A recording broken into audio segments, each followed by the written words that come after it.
for myself. Moving for myself. What's falling for myself? Everything is working for myself. Things are breaking for myself. Mountains are moving for myself. What's falling for myself? Everything is working for myself. Children of God. Children of God.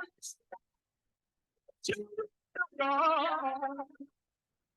Children of God. God, will you shout hallelujah? Shout hallelujah to the Lord.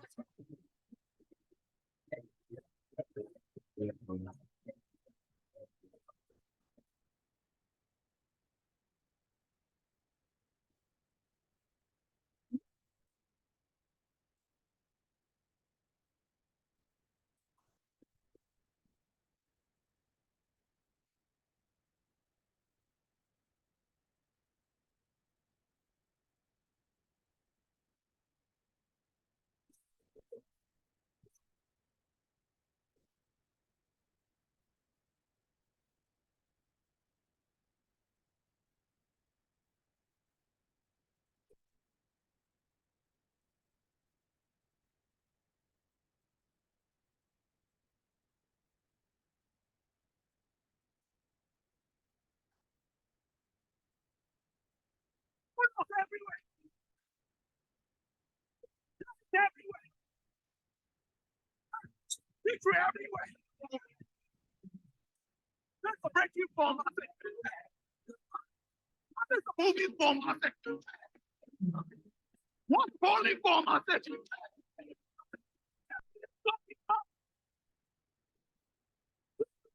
God.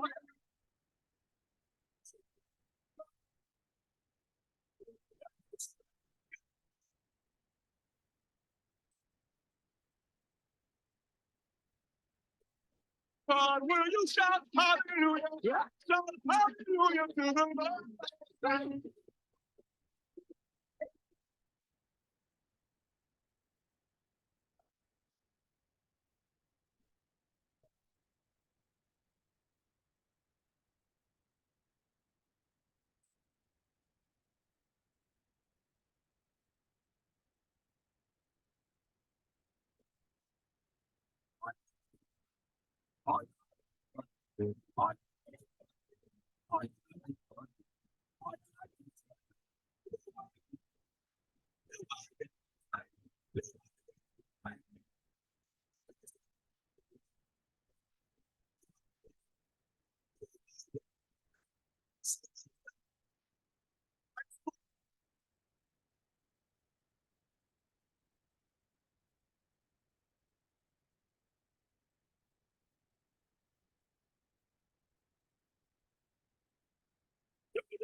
And what's going on Zoom.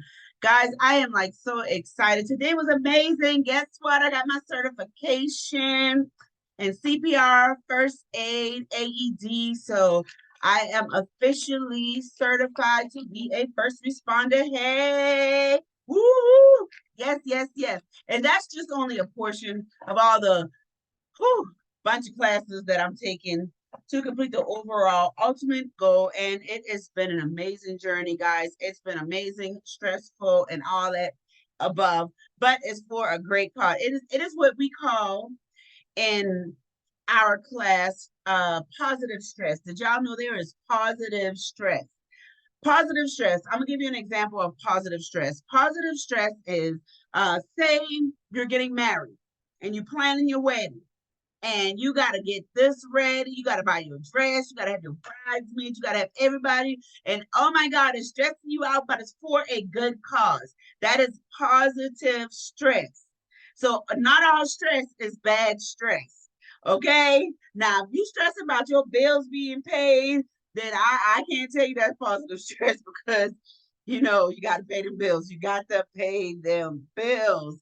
But positive stress is when you stress about something that's positive, like, say, we got to do these daily book read, but we want to know what all is going to happen in this disruptive thinking. Like, we want to know what he's going to say next. And we're stressing because the markers can't get it fast enough. Wait, it's 6 o'clock so we can see what he about to say today. What's going down in the book today, guys? I think we left off in chapter 2. How do you convert? No, that's not it. That was a good point. How do you convert a dark place into light? But that is not where we left off, guys. Let me see. Where did we left off? Because that is not where we left off. We did not left off how do you convert, because that was chapter 1. So let's dig in, go back into chapter 2 and see where we left off, because there was so much meat in chapter 2. Yes. Okay, this is where I believe we left off. I'm gonna pull the entire sentence out so it could make sense. I don't want to just grab the point that I highlighted. And welcome everybody. Welcome everybody. Look, if somebody is stressed out, feel free. Hold on, because this thing a little blurry. That look better.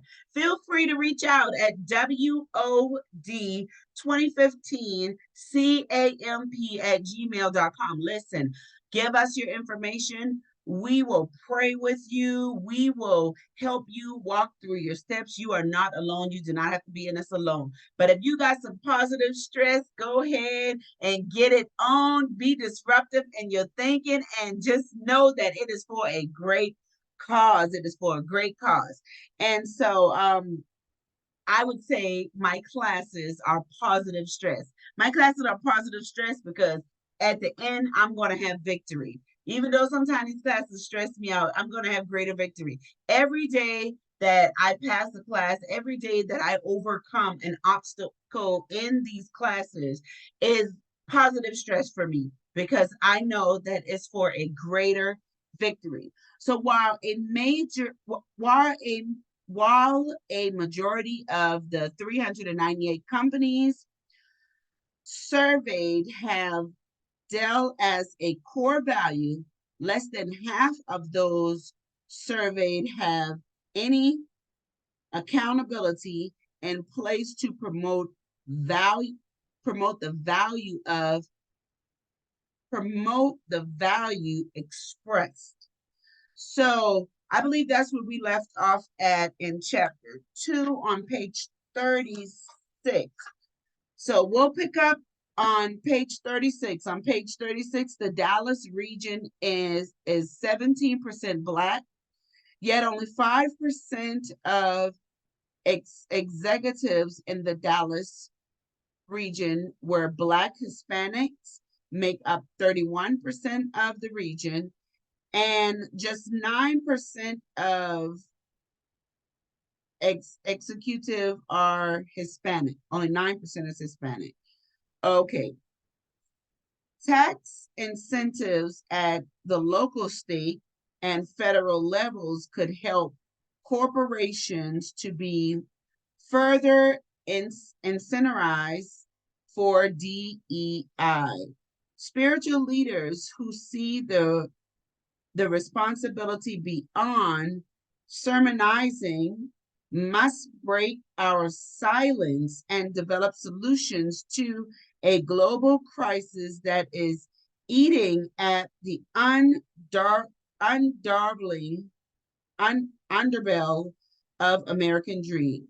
As clergies, we have a generation who will not hear our message if it isn't validated by some meaningful effort to close the pay gap and increase the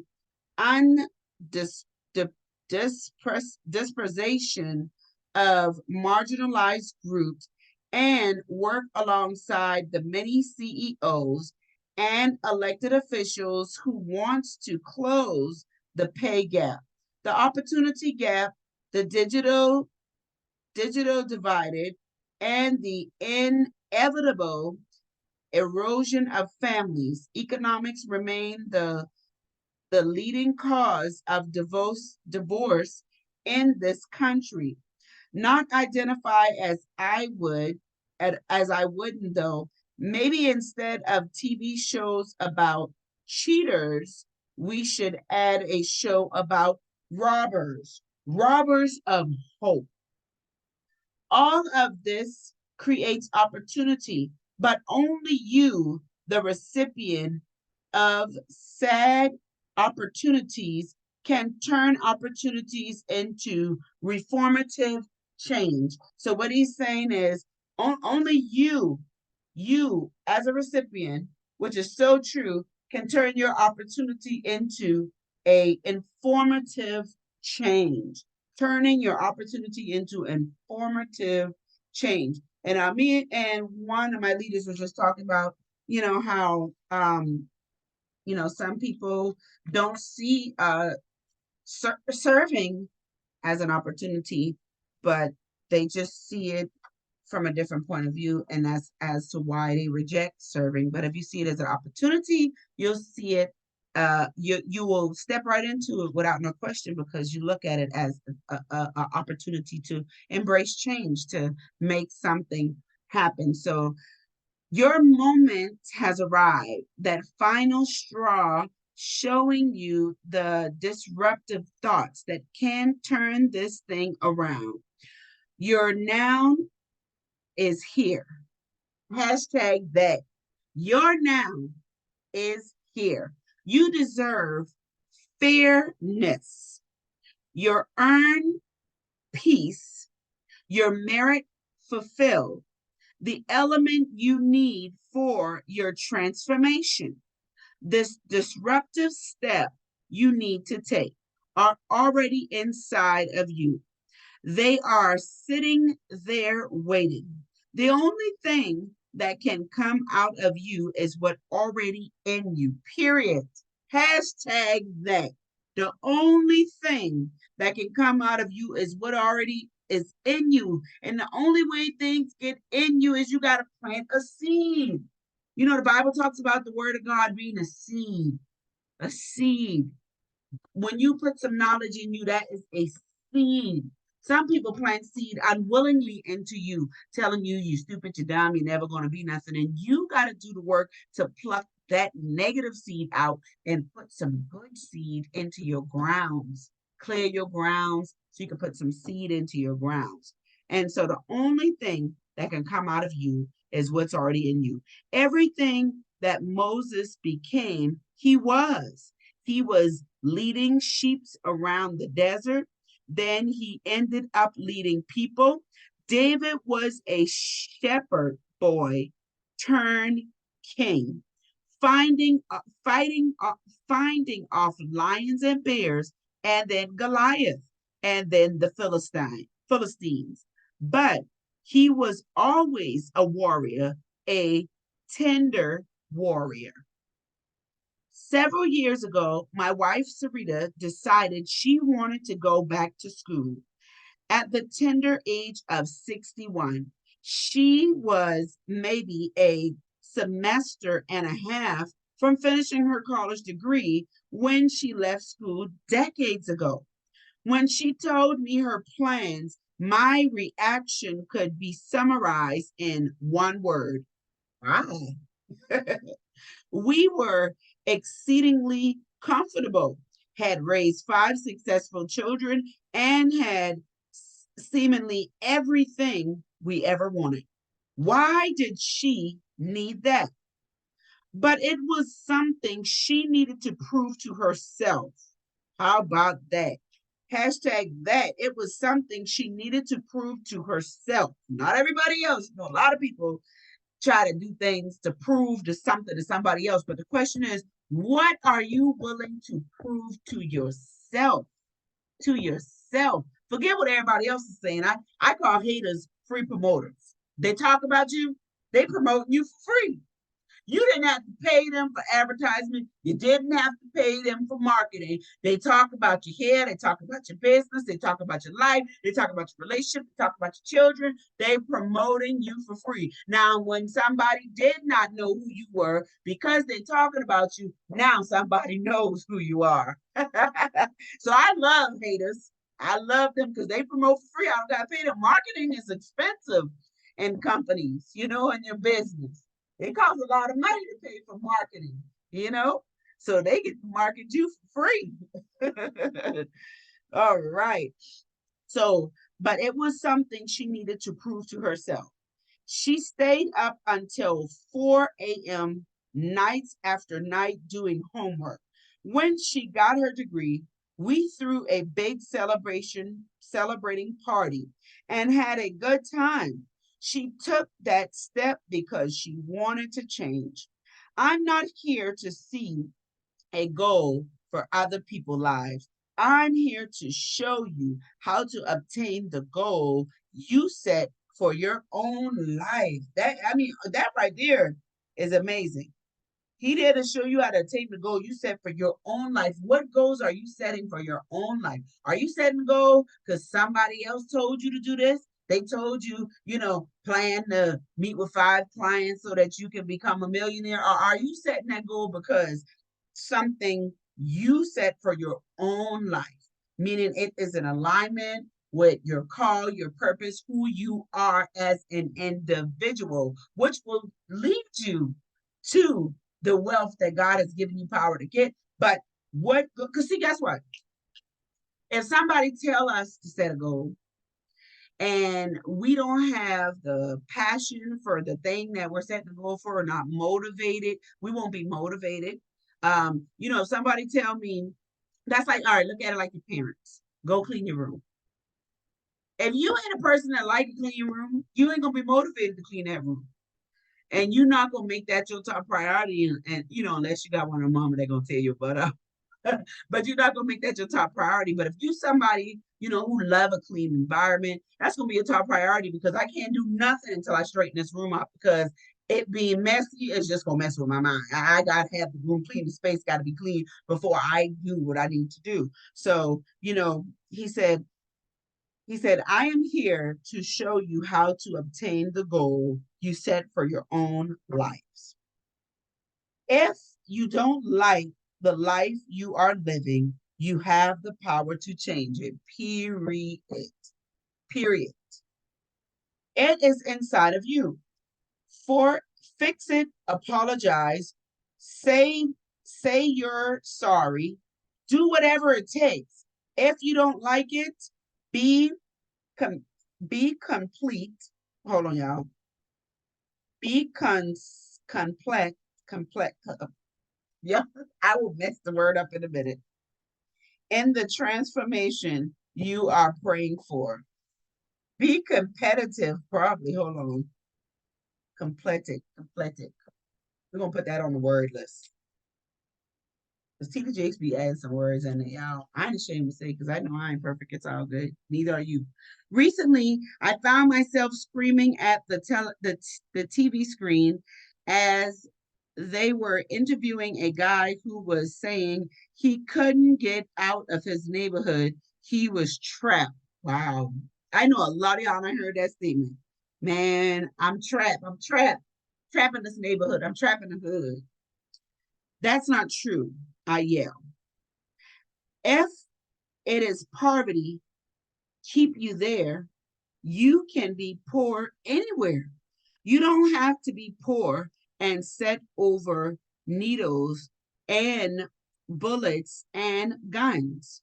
You can be poor in Texas, Mississippi, Virginia, Arkansas, and live in a cabin in the woods. You can be poor by the beach.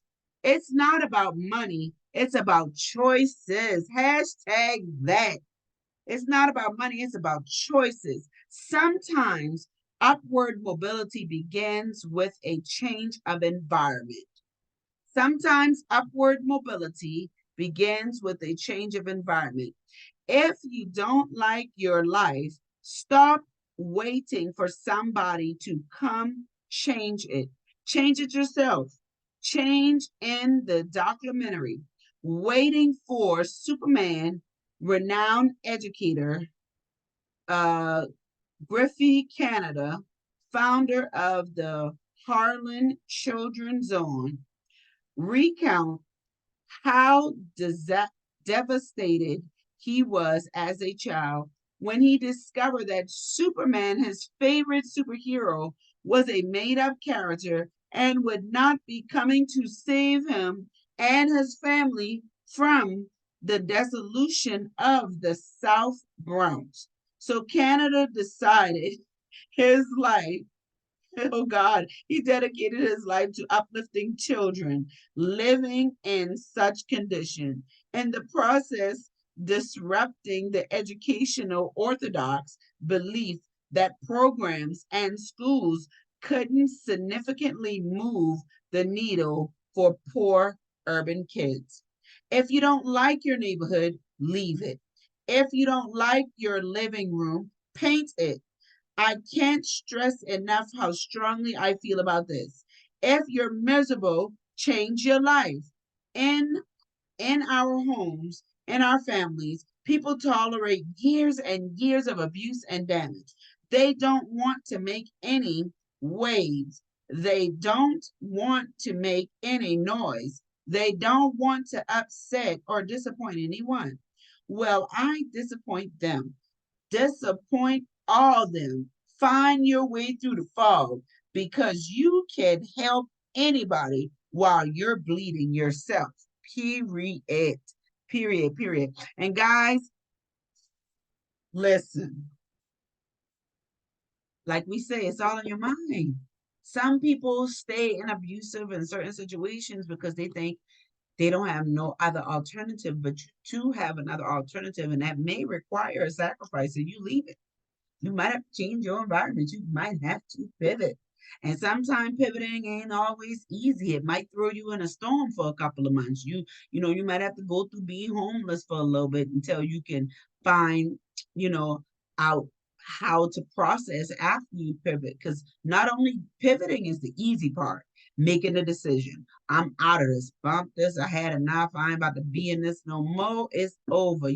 That's the easy part. You planning your way of escape. Once you escape, now you in the storm. Now you got to figure out how to navigate that storm. And so navigating that storm can be difficult. Then once you navigate that storm, now you rebuilding, you recovering, you being restored all at once. You rebuilding your living condition, you recovering that which was lost, and you being restored as an individual because you just survived something that was very traumatic to you, you know? So you got different levels of it, but it's possible. You don't have to stay in it. It is all possible. You do not have to stay in it. And let me be clear about something. This is not about money. As our society increase values the pursuit and acclamation of riches, it has become ever clear to me that in many ways this is a fool errand. I don't mean to say that money can't bring untold pleasure to our lives, but it does not relieve the basic pain, strife, and struggle that are simultaneously with the human experience. Absolutely. Because you can have all the money in the world, that money will get you, tangible things that you need, but that money can't help you with your inside. See, that's what people get it twisted at. That inside got to be right. That inside got to be right. That mind got to be right. That inner being, your spirit has to be right. And money can't help you with that. Money can't help you with that. You got to be introspective. You got to work on you. Money can connect you with some people that can help you with that. I'll say that. You can get a therapist. You know, you can get counseling. You can go to a psychiatrist or a psychologist to help you a little bit. But so I won't say money. The money can't do it. The money can connect you with some people that can help you. So at the end of the day, you're still going to have to deal with yourself. You're still going to need some people to help you deal with that. You can accumulate all the riches in the world, but still not feel like you matter. And there's a lot of wealthy people who are really sad. They don't show up sad, but when they get behind them closed door, they're really, really sad. There's a lot of poor people really sad too. And I guess they haven't figured out that being joyful, being peaceful is a choice, because those are fruits from the spirit. You don't have to buy that. You don't have to buy joy. They'd be like, I want peace.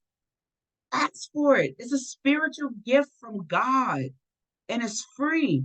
Broke or paid, you still can have peace. See, variation is a matter of the mind. You thinking of it, let it replaying in your head over and over again. Take no thought for tomorrow, because it's not promised to you. So why are you worrying? Why are you stressing? If you can't change it, don't stress about it. I do this thing, pick it up and ascend it, meaning it's right here, but I'm going to send it up to God. That doesn't mean I'm not going to do the work or what I need to do, but if it's something that I can't change, that's going to God. All righty. So basic pain, strife, and struggle that are symptoms with the human experience. And we're going to stop right there and finish up in chapter 2 tomorrow, because we got probably 4 more pages left. But I want to dip into this Disruptive Thinking Study Guide on page 10. On page 10, it says, use the following assessments to evaluate your satisfaction with life over the past decades. So the first question is, how satisfied did you feel with your life and experience 10 years ago? And so 1 being totally unsatisfied, with 10 being satisfied. So I want you guys to do this, and you could drop it in the Facebook Daily Book Read Facebook group, or you can send it to WOD 2015 CAMP@gmail.com. And so, how satisfied did you feel with your life and experience 10 years ago? How satisfied did you feel with your life and experience 5 years ago? How satisfied do you feel with your life and experience today? So, guys, I want you to be truthful and forthright with yourself when you ask these questions, so it can help you grow. And the last question on this survey is, how would you answer that final question? What disruption are you willing to make in your life to bring about a change? And guys, let me tell you something. I was living in Florida in leadership, in ministry, and also had my own homemaker companion service company, um, 2 nonprofit organizations. I mean, I had a lot going on, but my life was disrupted because God had spoke to me and told me that I'm not doing nothing for you until you get to South Carolina. And so my life was disrupted, because here I am. I build my company. I'm flourishing. I'm in leadership, at church. I got my nonprofit organization. My kids are doing well in school, and a whole lot of stuff going on, but he like literally dried everything up. So nothing would work for me, so that I could pivot. And that was disruptive for me, because I had to obey. And in obedience, I had to literally bless people with every single thing that I have, cancel out all my contracts and my companies, laid off a lot of the people that were working in my company. I mean, it was devastating. Literally, I had to close off a lot of things as far as business wise that I've worked so hard for. I mean, literally put my blood, sweat, and tears, money, everything into it. Temporarily close things down, and literally pivot. And pivoting, I must have took 5 outfits with me. My children took the majority of their clothes. We didn't take any of our furniture. We blessed somebody with every single thing. So it was just like Like we didn't even we barely took half of the things we had. We gave away, we sacrificed a whole lot in obedience, making a transition and pivoting. And it threw us in a storm because the setup that we had on the other side, we had planned for it to be a certain amount of 6 months to stay with someone, but that did not work out at all. So we was like in a whirlwind, a storm, being homeless. It was crazy in obedience. Now I'm telling you, pivoting is for the better, but it throws you in a storm, and you got to be built to handle the storm. So me, here I am, 2 kids were still homeless in my own land because where we went was not working out. So we had to pivot to South Carolina, because which is where we supposed to be in the first place. But we went to North Carolina first because it was closer, and it was an opportunity where we didn't have to have the where the storm wouldn't have been so bad. It would have been a mild storm, but it would have been a major storm. But that didn't work out. So then we end up in South Carolina where we were supposed to be, which threw us in a major storm for 6 months. 6 months being homeless, 2 children, pivoting, just had to walk away from every single thing that God allowed me to build, and literally, guys. But on the other side of that 6 months, we're doing good. We're doing good. Got our place. Kids are doing well in school. They're loving their school. They're talking about how they're obtaining. Well, one of them is loving the school. The other one, he ain't too much to care for, but he's graduating and going to the school with the other one next year. So, but things are better. The place that we're staying in is way better. As far as my companies and stuff like that, they're temporarily on hold, so they're in the process of being restored. Remember, I told you, when you pivot, you get thrown into the storm. You got to navigate the storm, but after you navigate the storm, then you got to rebuild. You have to be rebuilt. So it's just different things. Like right now, I'm in classes. We got our place. We got really nice furniture. Like everything's all new.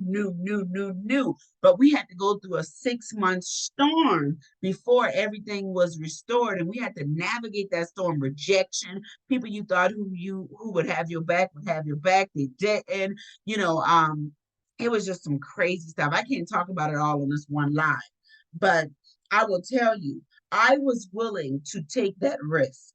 I was willing to take that risk. And the reason why I was willing to take that risk, because I knew it was going to be profitable for us going forward, versus staying in a state where I know I did need to stay in, where I would have been stagnant, where I wouldn't have been able to grow and advance and things get better for me. So now it's going to be way better than it was. It was good, but it wasn't good enough. Now it's about to go from good to great. And so I don't regret it. I don't regret the process. I accept the challenge. I conquered the challenge, overcame the challenge by the grace of God. I give God all the glory, because if it had not been for the Lord who was on my side, I know doggone well I wouldn't have made it. And not just for being homeless with 2 kids for 6 months, but going through the rejection of all the people I done helped with, who ain't even trying to hear me or help me. They think I was crazy, but it is what it is. They see I ain't crazy because they gonna know it's God. Because my head to the ceiling. Yes, but it's all good. It's all good. So what I would tell you is, you want to see change, make that change. You want to see a difference, be the difference maker. Make the difference. Make the difference. Don't believe those voices that yell that you tell you this is the way it's going to be, that it's going to stay like that, that nothing can ever change, or nothing better can happen for me, or nothing good could ever happen for me. The devil is a liar. Something good can happen for you little by little. Just because sister so and so became a billionaire or a millionaire before you, and they did it in 5 months, and you still at 1,000 there, that don't mean that it can't happen for you. It can happen for you. Just take the necessary steps and go forward. Listen, what is for them is for them, and what's for you is for you. So, guys, my time is up. I'm so very grateful that you guys had shared this experience with me, and I hope to see